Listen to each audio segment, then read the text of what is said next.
I think he's saying he's old enough to operate it. Yes. Get him out of there. No. No, at least let him try it out in my office. Yes. No, this is not a good idea. Come on. Hey. Hello there. Over a week later, a Star Wars celebration later, and a Ahsoka Tano leather jacket later.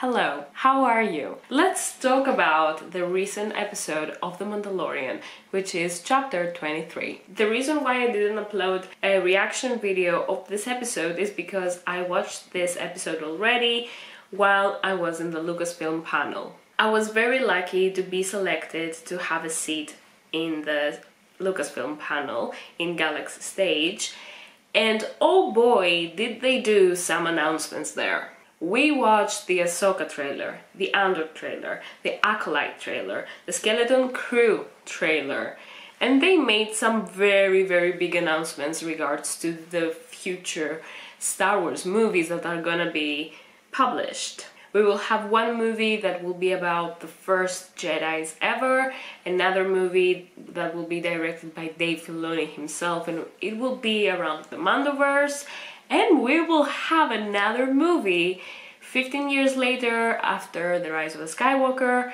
with Rey coming back. I love it. Lastly, they showed us a big chunk of the new Indiana Jones movie. They showed us a 6-minute footage and it looks crazy. So for the people who attended the Lucasfilm panel, they did a special screening of chapter 23 around 5 o'clock on Friday, 6th of April. At first they showed us the first 8 minutes of the episode, and then Dave and John came out and said, actually we want to do something that we haven't done before.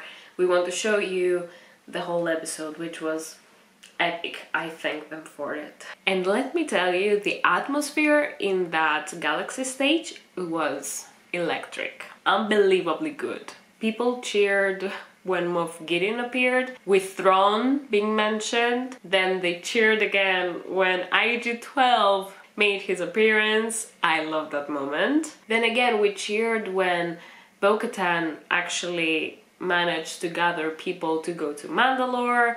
We cheered with the beast coming off the surface of Mandalore, and then our hearts were broken over and over again. Let's talk about it. I was holding my breath when they were capturing Din Djarin. For a moment, I thought that we are losing him, and I wanted to scream. If something like this happens in the near future, I'm not ready for it to happen. It cannot happen. John and Dave owe us a happy ending for a character. Then Paz Vizsla, what a heroic final act. And I had started to like him, and then you go and kill him. He died heroically though, I give him that. For a moment again, I thought that he would survive. He didn't. And imagine if Din Djarin actually died. That would have happened in front of the eyes of a traumatized Grogu. I think that what he saw so far was traumatizing enough, but imagine if that happened. But the reason why I'm making this video is because there are some theories out there, because the episode is called The Spies, and people are thinking very hard as to who the spy can be. First of all, the episode is called The Spies, so we are talking about multiple spies here. First of all, the first spy is Elia Kane. That was the obvious one, we knew it from the start because she's still faithful to Moff Gideon, as we saw in this episode as well. Then people are saying that the armorer is the spy, and I really don't want to believe that. I mean, the arguments are there, and some people have made very good points as to why she is the spy.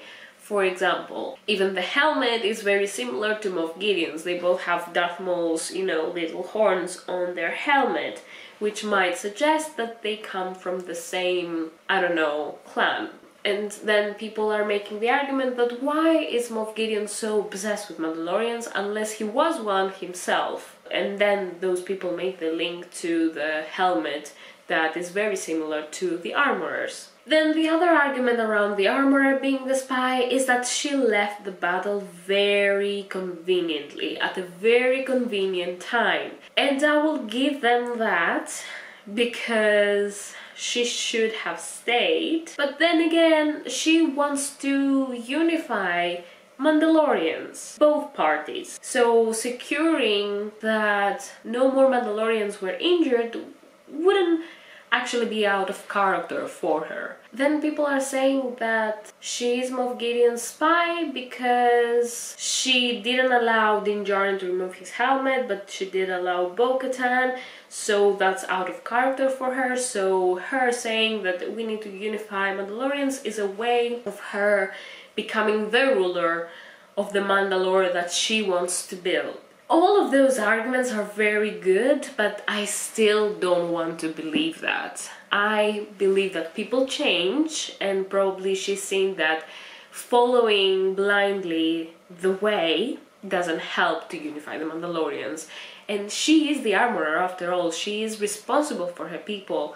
She looks like she wants to unify, for real, the Mandalorians, and I want to believe that as well. Now, other people are saying that Axe-Woofs is a spy, and I can see why people say it, because he's about the money, but then again, he would be the type of person that would follow a leader who holds the dark saber. Even though this is not the most legit reason to follow a leader, for him, following a leader who has held the darksaber is important. And I don't feel that it was his team that freed Moff Gideon, because the troopers that Moff Gideon has gathered are wearing Mandalorian armor. And remember, when we learned that it was Mandalorians who freed Gideon, they found Beskar alloy, and they are wearing Beskar armor. So Moff Gideon could have predicted that at some point I might get captured, so I need to have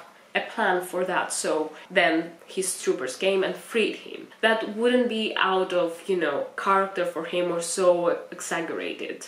And then other people are saying that the spies are those Mandalorians that we find on Mandalore, and this is where I feel lies the truth. Actually, I hope that the truth lies there, because in any other outcome I would be very disappointed. And the reason why I believe those Mandalorians are actually the spies is because, very conveniently, they survived after the purge, right?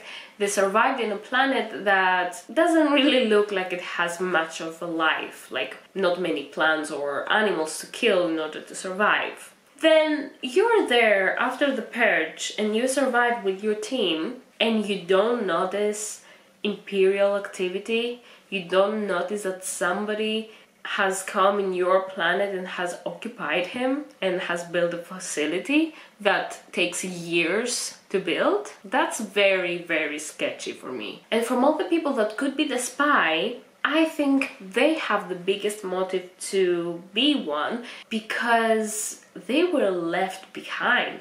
And if they survived, you want to tell me that they didn't know Moff Gideon was there? They probably made a deal with him. And you know what, if I was struggling to survive and somebody came and said, you know what, I'll help you survive, but you need to cause further destructions of the Mandalorians, you know what, I would actually think about it, because my survival is at stake. I don't want to believe the armorer is the spy, I don't want to believe Axe-Woofs is the spy. I think that the spies are those Mandalorians that we saw in that episode. And they seemed very cool about Bo-Katan explaining the reason why she made that deal with Moff Gideon. If I was them, I would be fuming at first. Then I would forgive her, but I would be fuming, and they seem to take all this very well. And if I was Moff Gideon, I would use this deal that I had made with Bo-Katan all those years ago against her, now with those Mandalorians that I have found in this planet, and they can be the spy for me. I don't know, I just feel that